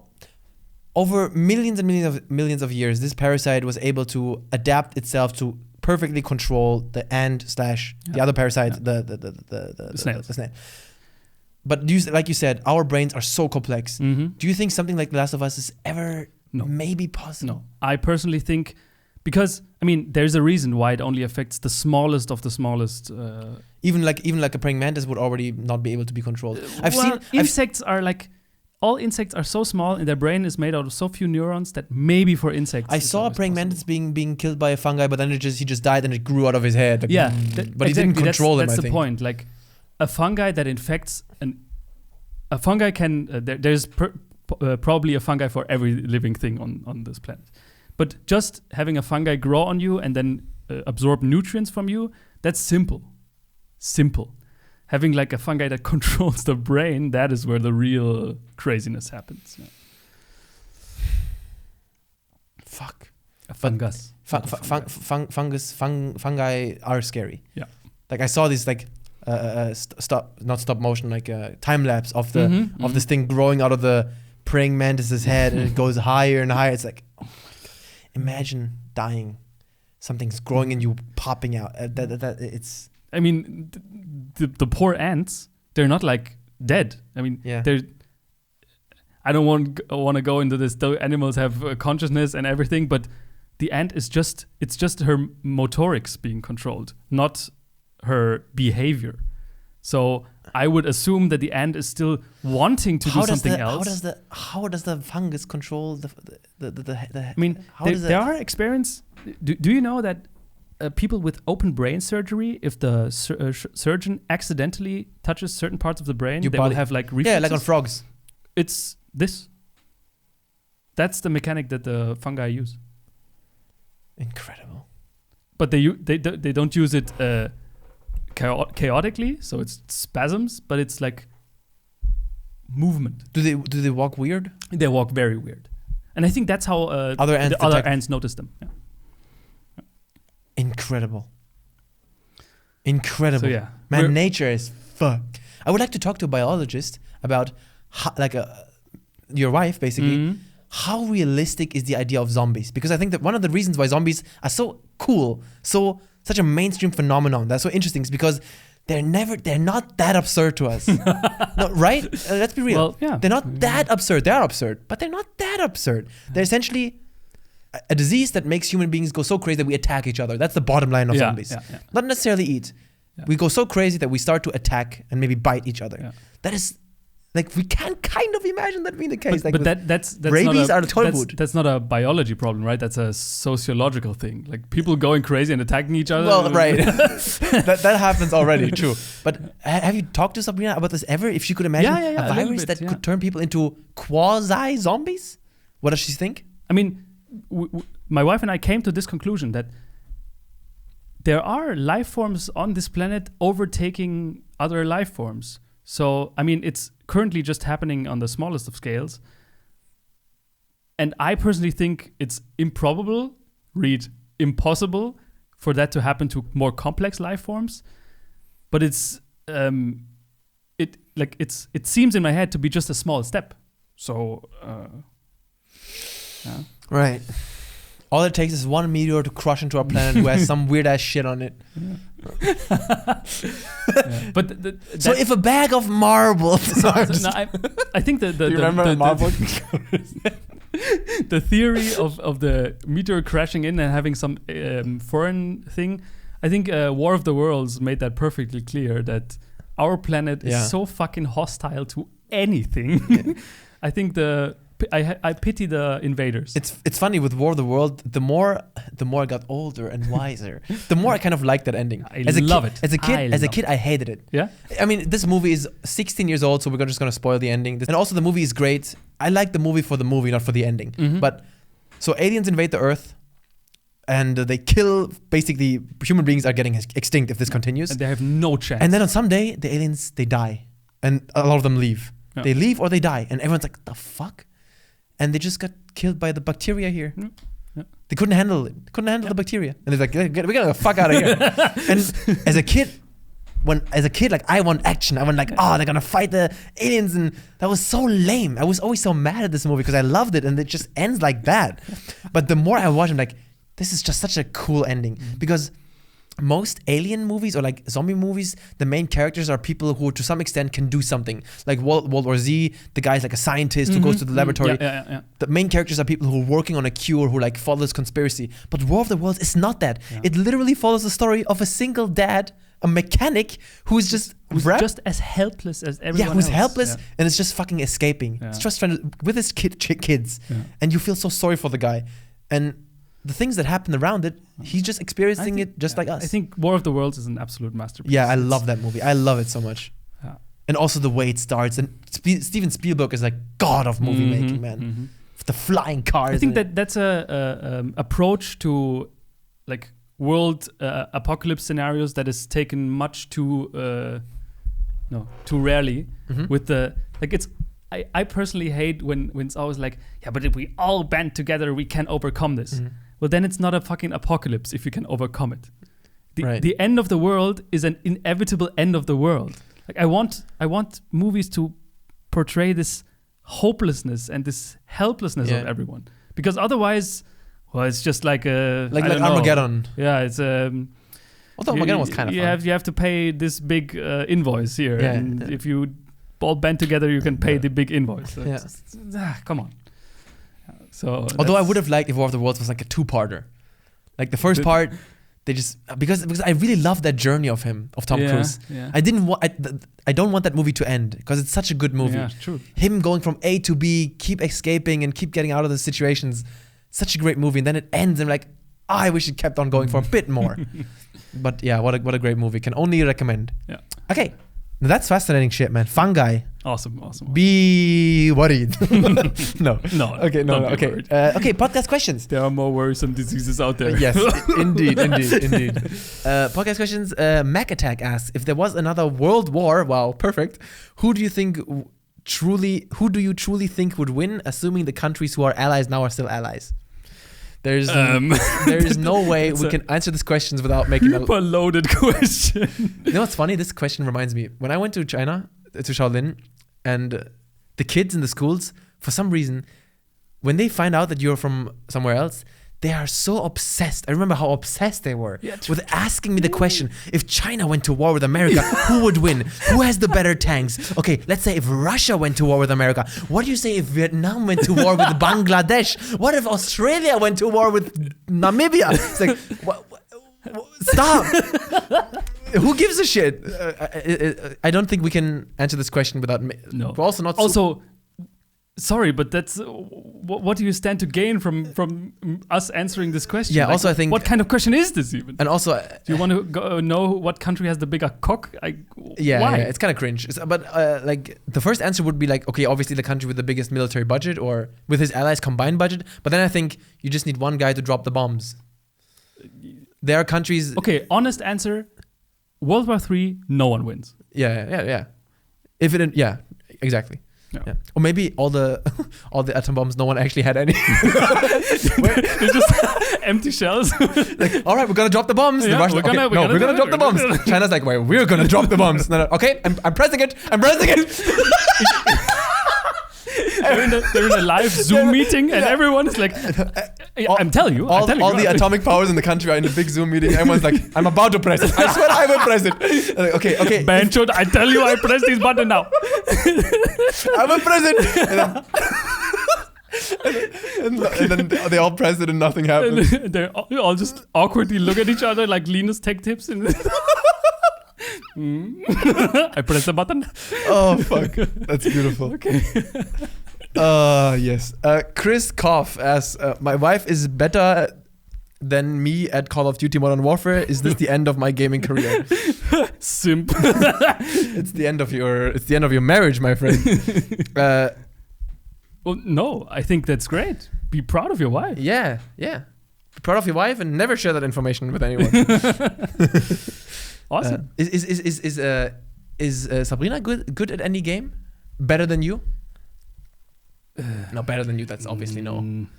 I always tried to make her be good at a game, but her interest never stuck around. She plays Miss Fortune in League of Legends. I think in League of Legends we have reached a point where she was actually quite good. Yeah. I mean, she insta-logged Miss Fortune every game, so we had quite a few problems there. but okay, all we need is jungle. Miss Fortune insta-log. So, we go into the lobby and someone writes AD carry or feed, and Sabrina just insta-logs Miss Fortune. And we're like, okay, so the next 40 minutes will be hell. You know that I recently started playing League again, and I'm really enjoying it. But the thing is that I don't understand. So maybe I'm getting this wrong. Why do people try hard in blind pick? If you want to play, you go this lane, then play draft. For me, LoL is chill. Obviously, once I'm in the game and I'm doing good, like I want to win, obviously. But for me, I play blind pick because I want to get in, lock in my character, and that's it. If you want to try hard, then play draft. And I hate these people like, okay, now we need only this, and then I lock in my character and like, okay, you report, you don't play team. Like, we're playing blind pick. Yeah. Don't you think? Or am I? No, I agree with you 100% there. I think blind pick is for chilling. They don't make that clear enough. Yeah. Blind pick is everyone just picks his hero and plays the game. Done. Yeah, exactly. Yeah, true. Yeah. And like, you want to try hard, that's no problem. Play draft. Yeah. Let me on my blind pick play my character. I mean, that's why I instant muted everyone now. I don't. like good old times. I went no. I've become a pussy. Back in the day, I would. What do you call this? I would feast on the anger. Yeah. I need it. You were looking for stress. Yes, I was looking for stress. Yeah. But now it's like, I can't handle this shit anymore. Like, no. Now everyone's muted. Okay. I become big boss. Okay. Yeah, but no, I agree. Blind pick is for just pick your hero and play the game. Of course, many people then feel like, oh, we only lost because our team composition didn't work. that's maybe true, but then again, pick draft. I personally don't agree with that because I think team compositions matter a lot less than people make it out to be. Oh, really? People always put the blame on something else. Either it's team composition or teammates, or it's not your own fault ever, of course. Right. But yeah, blind pick is for that. Yeah. If you want to really take it seriously, you play draft and ranked. Yeah. And if you really want to chill, then you play ARA. It's the best game mode they ever added. Okay, fair enough. Ahmed Shaban says, Assalamu alaikum, habibi. Do you watch any Walaikum gaming? salam. Alaikum salam. Do you watch any gaming documentaries? I've recently watched the Against the Odds documentary about Dota 2 team, a game I don't care about at all, and it grabbed my attention the whole time. Did you watch that? No, because I personally don't think they're that interesting. Speaking of Dota 2, I recently installed it for the first time and played. I played Dota. You played a little bit, yeah. I gotta say, it's very overbearing, right? I like the main menu. Everything I like more than in League. Everything looks better, but it's just it's too complicated. Yeah, I think so too. For League, I play then I chill. Yeah. You can't chill in Dota for me. It's especially once you're starting out. It's horrible. Yeah, it's one of the worst experiences you can have. It's so different. Yeah. And also, I, for some reason, I like just the straightforwardness and the comic, the big animations of League. Me too. Yeah. It's just a lot quicker. I don't like I don't like when people say, Aaron, this goes to you. Aaron was giving me shit because he was playing Dota and he was like, oh, League, bruh. Is it recording? Yeah. And he was saying like how more competitive Dota is. And I don't think that's true. Just because the game is more complex doesn't mean it's more competitive. What does that even mean? Yeah, I don't know, like more skill-based or something. I don't think that's true at all. Like, Warhammer board game is a ton more complex and has more rules than chess. But it's not more competitive. You know what I mean? Like just because the game is more, this is sort of this Dota elitist, like Dota is much more complex and much more competitive. It's bullshit. Like, it's more complex. It's more complex, yes. But that doesn't make it more competitive or better. It's a different kind of game. It's a different game. Yeah. Tetris is competitive and not complex. I dig you, Aaron. I was like you. No, Aaron, you gotta fucking suck yourself. No, Aaron is my brother. Aaron from South Africa is my big brother, but still, him always saying like, actually Dota. Like, no. It's more complex, but that doesn't make it more competitive or a better game. But I would say there's an argument to be made that the competitive scene in Dota is more developed. Because I think it's the most developed competitive scene of any video game. I don't know about any possible. The prize money for Dota is bigger than for League. That yes, and also like the entire season and how the way they do tournaments and I personally think that the competitive scene in Dota is quite amazing. And if you think about probably in percentage-wise, the people who play Dota, like the people who play a game competitively in Dota is probably 6 times as high as in League. I don't like the casual. The casual players on League are huge, but casual players Dota. That's a you paradox. You don't play that game casually. Yeah. Like, I have people on my Discord say like Dota, they quit Dota because it destroys it gives you fungus. Yeah, but to get back to the question, do I watch gaming documentaries? I agree. The Dota 2 documentary is very interesting, but I'm not one to care much about other people. But that's not, if I can say it that's not the only type of gaming documentary. Do you know this channel called Gamers? But it's really edgy, so it's GVMERS. Like Gamers, but the A is like this, but like turned around. Okay. But they do fantastic documentaries, like the rise and fall of Mirror's Edge, the rise and fall of Tomb Raider. They are awesome. So you know them. But that kind of documentary. They put so much work into the documentaries. You have to watch it. Their shit is amazing. Like really great stuff. Next up, Harris, aka Steccdous. Okay, Ranton, Pepperoni still needs to visit Amsterdam Moni and Andi. You have to choose a sequel to Dantes Inferno or a sequel to Banjo-Kazooie. First of all, I have to choose. Both of us. Okay, thanks. First of all, I wanted to go visit Steccdous one day, but then his fiancée said, I don't want this chink in my house. She said, honey, we're busy this weekend.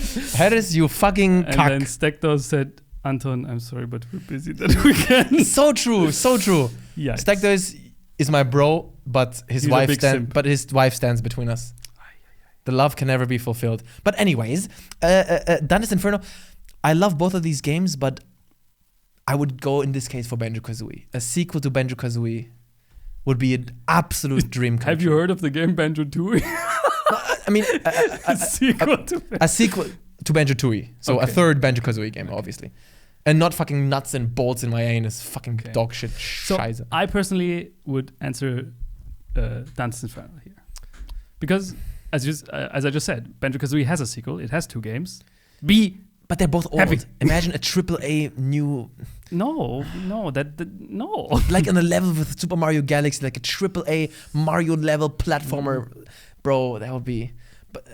But Also, but I also just realized, like, what's there to add to Dantes Inferno? Hell has the circles and you through. So but now fertig. you kill yourself through purgatory or through heaven. You kill God. Yeah, but here there's no other book. Who wrote it?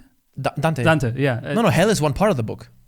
But he hasn't described the 7 circles of heaven. Wait, I don't think. No. I don't think we should get too deep into this because Dante's book is called the Divine Comedy. Yes. The Inferno is one part of this book. Then there's purgatory and heaven. No, let's not talk about shit we really don't know. Oh, but yeah. the hell is only one part of No, that book. listen, this is the truth.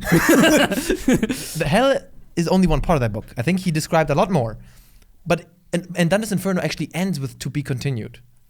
So they always tease like towards a sequel. I don't think it's coming out. I think the lead designer of that game is like he's doing Harry Potter games now for EA or something. That will never happen. Dante's Inferno is a huge injustice done unto the gaming world.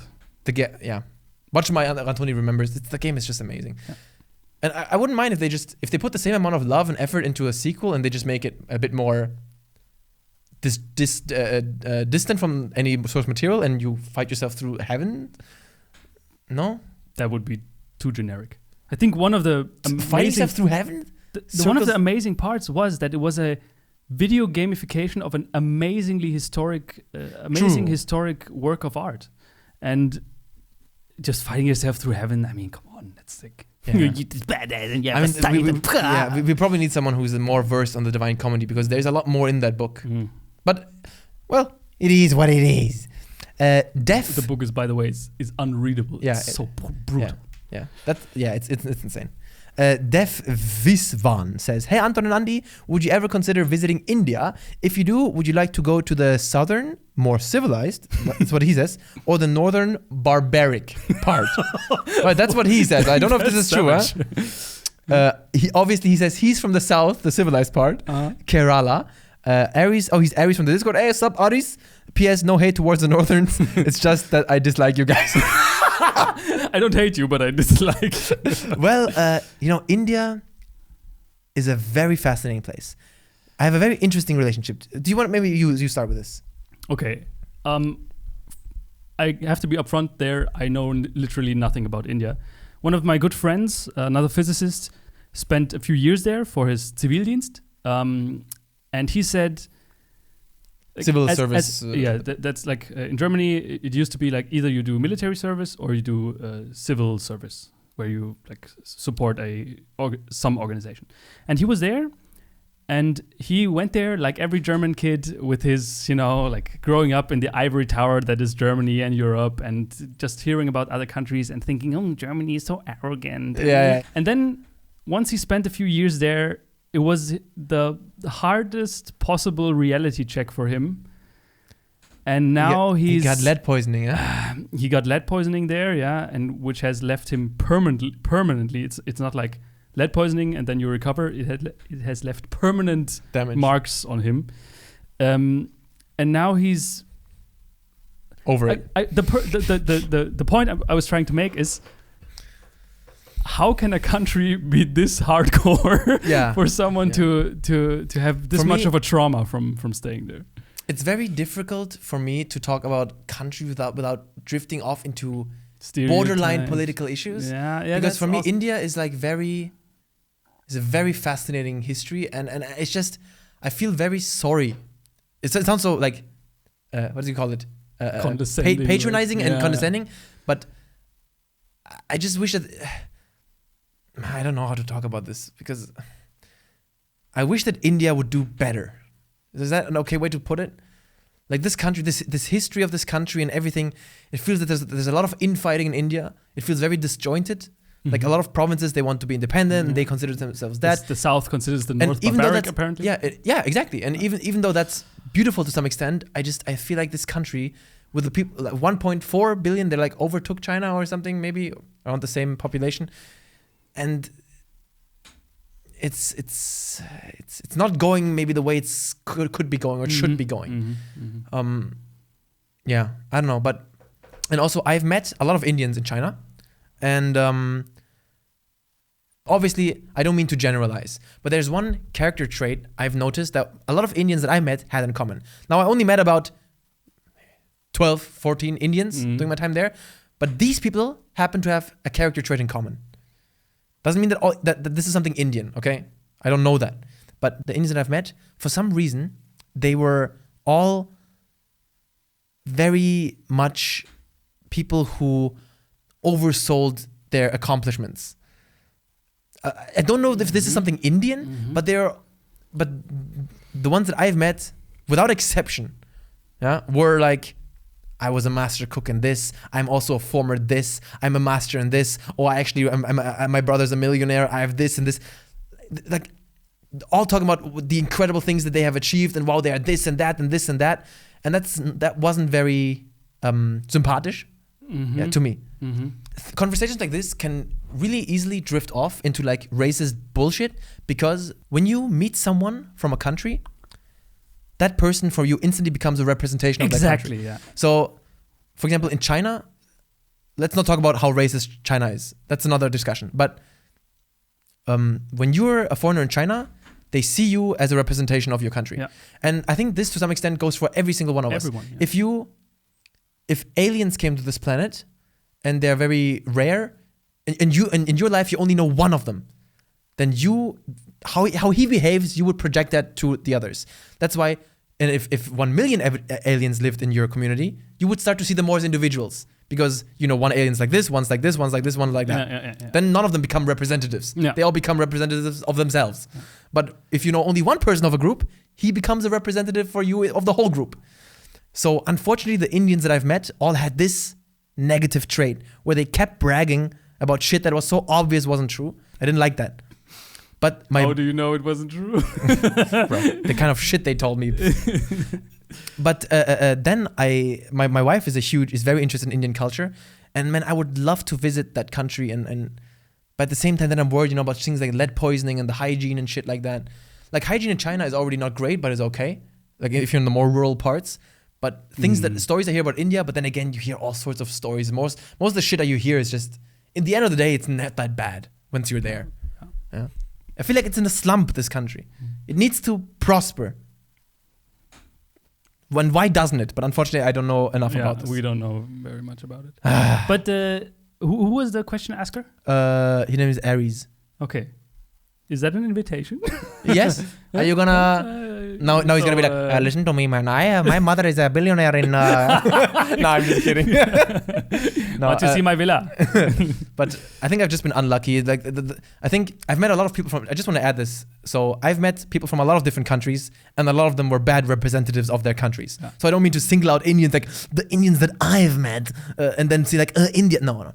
I've met people from all sorts of countries, and none of them were probably good representatives of their countries, because the Shaolin Temple attracts interesting types. It's just the way it is. As we alluded to before with the fighting. It attracts certain types of people. Martial arts attracts. So, yeah, India, fascinating place. Definitely would love to visit. We don't have... How many Indians live in Germany? The community is small. It's small, yeah? Compared to the other ethnicities here in Germany, Indians are very small. Very small, yeah. UK has a big Indian community. Yeah. Okay, Teen Bean. Hey, Anton and Andi, I'll keep it short, but basically I would like to know, and I know Anton definitely has one, what is your idea for a perfect game? What is a game idea that given the opportunity, you would pitch to a company to be created? I talked about this before. Do you have one? Oh, my stomach. Okay. What's your idea of a perfect game? I had the submarine game, remember? Where you go deeper and deeper. I remember, yeah. So when someone says this is the perfect game, it always seems like this is the only way to make a perfect game. And I already disagree there. I think there are many ways to make a perfect game. And also, even for one person, even for me, I can imagine many approaches that would, in the end, turn out to be a product where I would have nothing to add. Uh-huh. And for me, the perfect game already starts with the setting. There are settings that would never be good for me.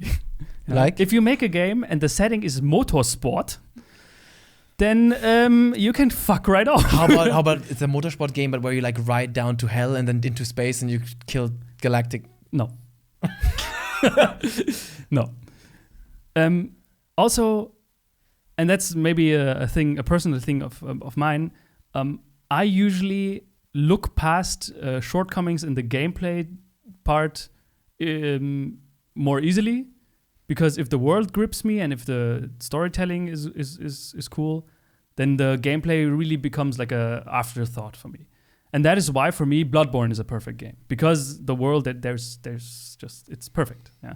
And I mean, you can say about the Souls-like gameplay what you want. Yeah. Some think it's the best, some don't. I didn't really much care for it. It's for me it's cool, but it's not important. Yeah. Bloodborne is just perfect the way it is. But so yeah, I think the setting is the most important thing. And what would be good settings for me? That's so hard to say. Like, what would be the perfect setting? I mean, it would have to be one that doesn't exist yet. So yeah, I mean, for you, Dead Space is like the perfect setting. I personally love science fiction. That's true. I love H.P. Lovecraft. I think with his mindset, there can be great things that can be created. I also love Deep Sea. Yeah. So your submarine game that I will stick to my submarine game. Oh my god! Just a small recap. It's a game where there's something at the bottom, and every level is like 1,000 meters deeper in the Mariana Trench. And with each level, you go 1,000 meters deeper, and the characters lose their minds. It gets darker, new enemy types, and fucking big conspiracy shit. And it's like a horror action game. I think one of the you just said something that I just realized. I think a great setting in general would be if there's like a journey. You know, like with your submarine game, it's already clear. Like you have this journey from sea level to the bottom of the sea. And in another one that I just recently like played or watched again, Final Fantasy X. Yeah, my favorite Final Fantasy game. Also one of the games I think that is very good in this series. It starts at the bottom of the continent of the world map, at the very southern part, and you know that at the very top there's a city, and that's where you have to go. And then you experience the whole world, and you always like it's so subtle, but you always have this end goal somewhere there floating, and that it really drives the narrative. Yeah, and I think that's very important. I also like the sort of journey thing. Yeah. It could even be something simple like, imagine a video gamification of Snowpiercer, where you start in the last wagon and you have to fight to the But how could you make that? I can't imagine that being a game for over 2 hours. That was over 2 hours long. I don't know. Yeah. But absolutely, yeah. But I just like stories that have like where from the beginning there's a physical point that your character has to reach. In the way Evil Within did that too, because you always see the lighthouse. You always see the lighthouse. Apocalypse Now is a good example there. I just love settings like that. Journeys are cool. Yeah. God of War also did that, but then kind of bamboozles you because, we went to the wrong. God of War. Fantastic game, but they bamboozled you a lot. Yeah. But I like the fact that they stretched the game because it just meant I get to play more of it. Okay, cool. Yes. Konrad Jedruzjek. Would you at any point talk about how to visit Shaolin, and should one even visit Shaolin Temple? If yes, then talk about how to act to not be disrespectful. As a normal tourist, you mean? Go for it. So as a tourist, you can, of course, always go. Just go, and visit the premises. But I guess he's talking about going there, training, blah, blah. Okay. This is the thing I get the most DMs about. And if I see a DM, I'm just going to be honest. If I see a DM, I've been doing this for already like at least 1.5 years. If I see DM on Instagram or Twitter and I see the word Shaolin mentioned, I instant delete. I used to answer some of them, but I just get the same question every time, and I have to reply the same shit every time, and I just can't do this anymore. I replied to over 100 people in the past, and my reply was always the same thing. This is the website of the Shaolin Temple. Send them a mail. Then just, this isn't hard. Google Shaolin Temple website. What do you want from me? I don't work for them. Yeah. But, and I get a lot of Shaolin messages. Now I just delete them because it's always the same thing. I can't keep telling people, here's the website. Email them. But it goes to show like how exotic it is for still. Yeah, For many people. Like how they feel like they have no context, Yeah. no way to get in. But it's into actually it. very simple. People don't think of this. Google Shaolin Temple website. Go to your local Reisebüro, what's it called? travel Agency. agent, Yeah, and ask them if you can, like, they do, of course, mostly tourist stuff, and where you go to Shaolin Temple. And you don't even need travel agency. Buy a ticket to Beijing, take a train to Henan, and then. Well, that's already pretty fucking complicated Yeah, if you don't okay, know if you don't- Chinese. Okay, first of all, if you don't speak Chinese, don't go. That's what my. If you want to. If you don't know Chinese, then just go there as a tourist. Yeah, I would say if you don't speak Chinese, even going there for training, you're gonna have a translator who's gonna be one of the other students. It's gonna be an experience, but what you get out of it is mostly an experience. Show. You get out of it an experience. Mhm. You don't get out of it great progress, I think. But it is a great thing to do, man. It's an exciting place. In some ways, it's hell on earth. In some ways, it's amazing. But some people also get too obsessed about the temple because there are how many hundreds of schools in that city, and many of the schools, they're just as good as the temple. Like the temple gets a lot of their warrior monks from the schools. Yeah. From the best ones from the schools go to the temple. And you also have the Fawang Si, which is a temple, which is basically the way the Shaolin Temple should be. The Fawang Temple is older than Shaolin Temple. Mhm. They practice Shaolin Kung Fu, and they're actually on the top of a mountain with a. Were you at Fawang Temple? Yes. Yeah. I think you took us. Yeah, it's so beautiful. Yeah. It's like the way you hope Shaolin Temple would be. There are very few tourists because They don't know it. They don't know it, or it's hard to reach. It's not that easy to reach. We had to hide our Yeah. faces in the car. And also the entire temple is really up a mountain, so Mhm. for tourists it's not easy. For old people, they can just. Fawang Si is amazing. It's a really hidden sort of secret tip. If I could go to China again to train, I would go Fawang this time, just to check it out for a longer period of time. How to act to not be disrespectful? What's like a classic no-no? Just don't interrupt or defy your master. That's a real big no-no. But yeah, just be you can, if you're not a complete asshole, you're gonna be fine. Like if you have common sense. I think be humble. That's one of the things. And be always humble. always kind of bow and say thank you. Yeah. Be humble.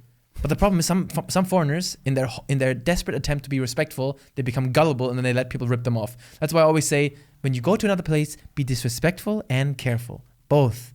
Because Be disrespectful. No, be sorry. Did I say disrespectful? Yes. Be respectful and careful. Because people are out to get you moolah, yeah? Yeah. So yeah. Blade asks, outside of YouTube, this is the last one, outside of YouTube, what are goals you still plan to accomplish? I actually have some. You have no more goals in life except for YouTube. No, it's man. I have these two things in my head, actually 3 things that I really like to do, but I just don't know how to get started on them. Like I have this dream of starting actually a clothing brand.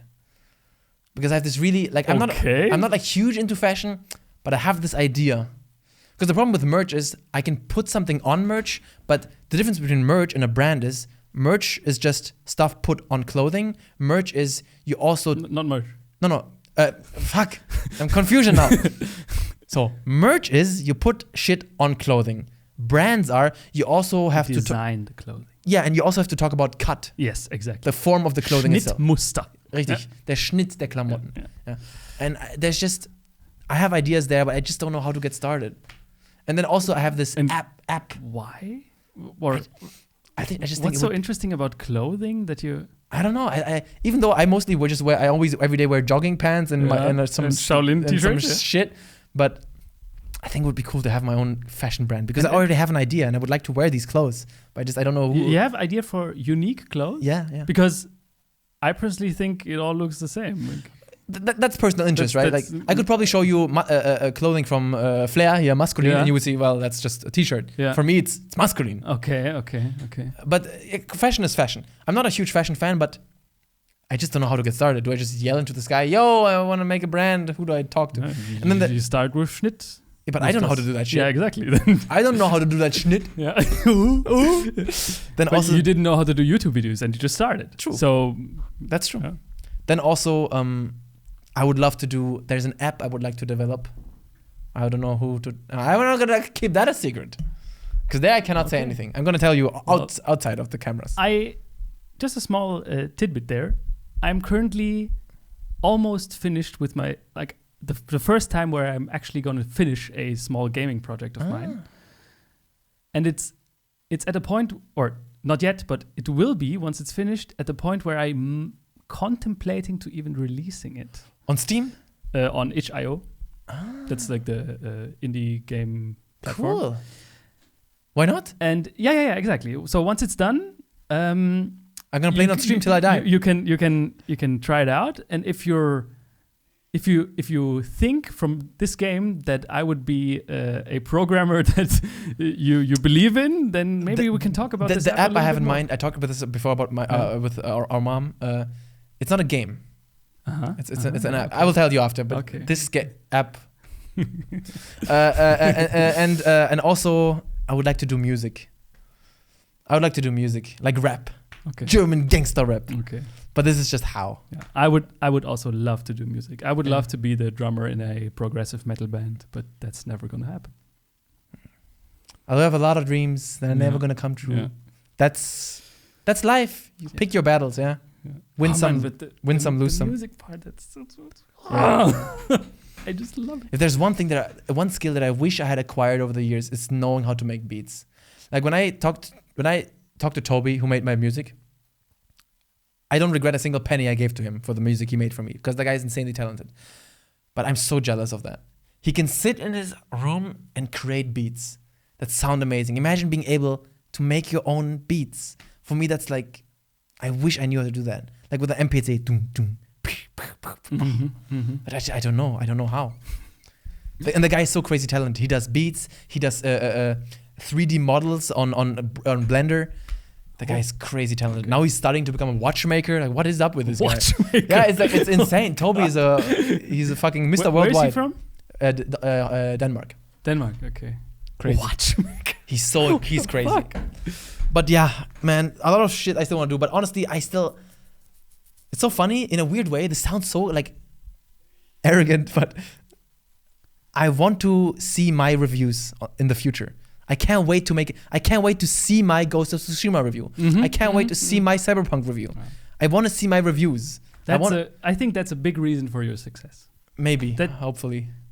Like, even if you wouldn't do gaming reviews, you would constantly think about making a review for a game. Yeah. And it's funny. Did I say this in another podcast? I recently found old Xbox games I have, Xbox original games. I opened the cartridge and I see little pieces of paper that I put in there when I was 10 years old, where I rate the game. Yeah. I like plus, gute Grafik, guter Boss und dann minus langweilige Story. And then in the end 7 out of 10. Yeah. But like, I've always been reviewing games since I'm a kid. Yeah. That's fucking insane. True. Yeah, and our parents, they both ended up in jobs that they didn't study for. And in a funny way, I ended up exactly where I was always told.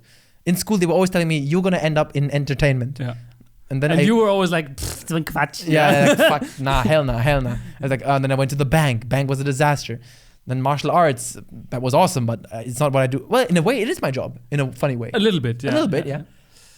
It's crazy. Yeah. Yeah, I'm currently a programmer. It's also not what I studied. True. Although there's overlap. There's overlap. Okay, we are again perfect timing. We're at 1 hour 50 basically. Okay. So I now deliver the second part of the science segment. Okay, let's go, baby. Okay. Now, just this little disclaimer. It's a biology topic, and some of you, once I say what the topic is, you might already tune out because you think it's boring. But believe me, I think it's a subtly interesting topic. Low-key interesting. Yeah, it's low-key interesting. And the topic is plant communication. So, you know that a big part of the biomass of our planet is plants. When you see the planet from space, it looks blue from the water and green from the trees. So plants are a big part of life here on Earth.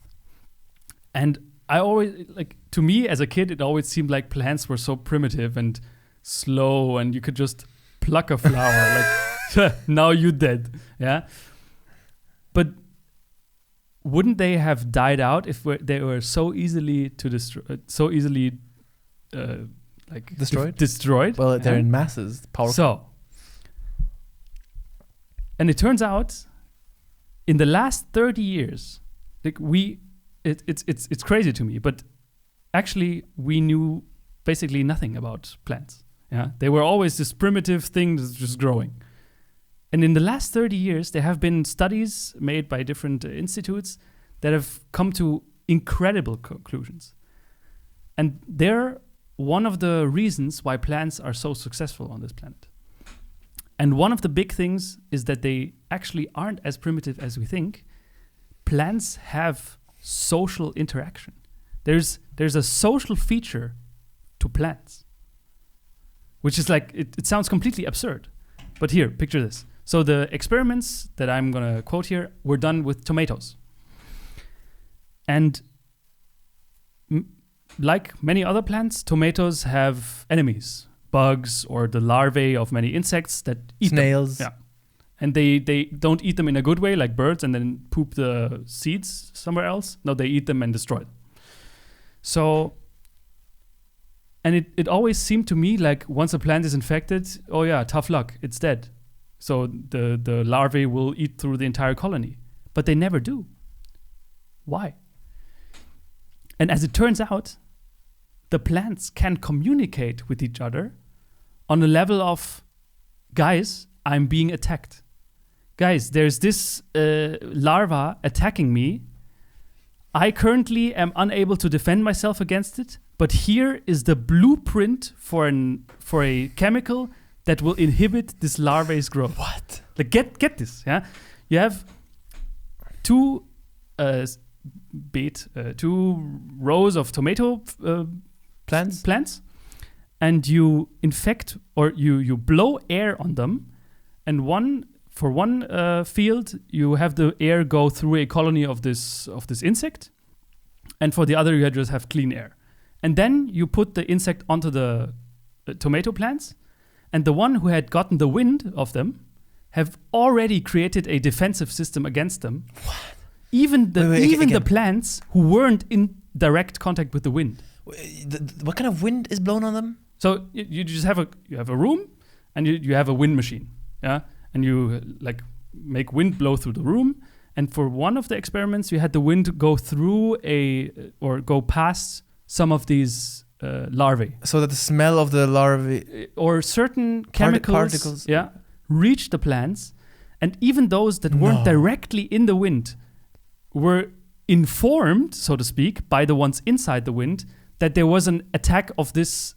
This insect is near. Yeah, this insect is near. Prepare yourself by building this chemical that inhibits their growth. You gotta be fucking kidding me. It's crazy. Yeah. Is this in a scientific journal? Yes. And this opens up a whole new way of thinking about huge colony, or no, they're not called colonies, but huge communities. It's basically a community of plants, right? It doesn't become like there are many sunflowers growing there, but it's like a community. Checkmate, vegans.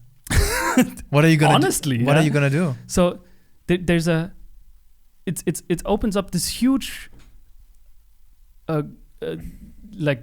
part of plant intelligence that was never before. When was this figured out? In the last 30 years.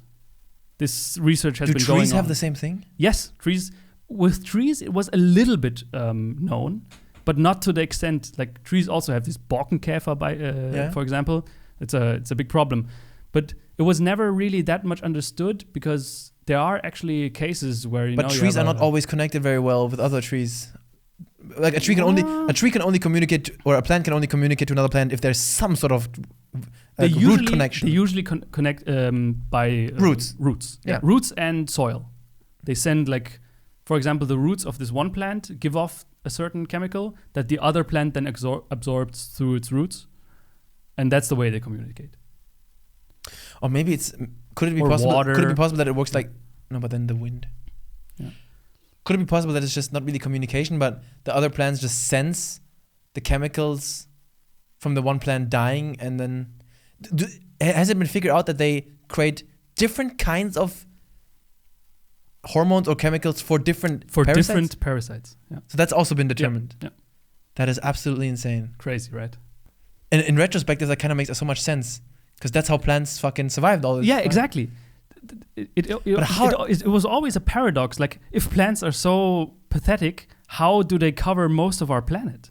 Yeah, but they're actually not as pathetic as you think. They're extremely versed in defense. And in a funny way, they're more complex than we can understand. They're actually the definition of alien, right? It seems so alien. Plants communicating through their roots, and what the fuck? Has it been substantiated in any way? Do we know, like, handfest, what is being transmitted here?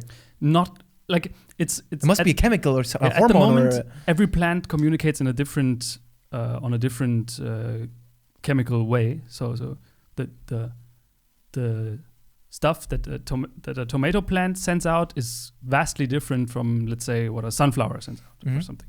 Yeah. So there hasn't been yet a causation, right? Like Verallgemeinerung, a generalization of if a plant gets attacked, it sends out this molecule.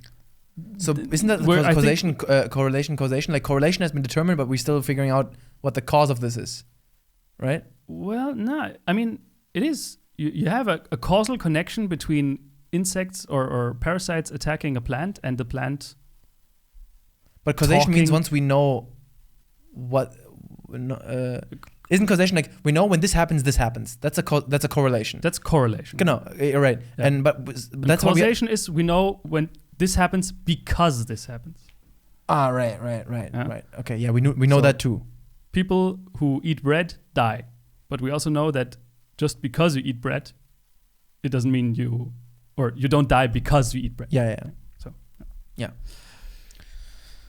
Damn. So yeah, I was kind of struck when I heard about this, and this is ongoing research. Like, this is, I personally would assume, like, that's a wishful thinking on my part maybe, but I would assume that this entire situation that the world is in right now would maybe put biology and biology research at a little bit of a higher position than it is now, and I think that is super interesting. And the fact that we have still discoveries on this scale to be made today, that just speaks for the importance of it, I think. Absolutely. And, how is that possible? Yeah. So essentially, when you see on the side of the street a bunch of flowers, they're a community. Yeah.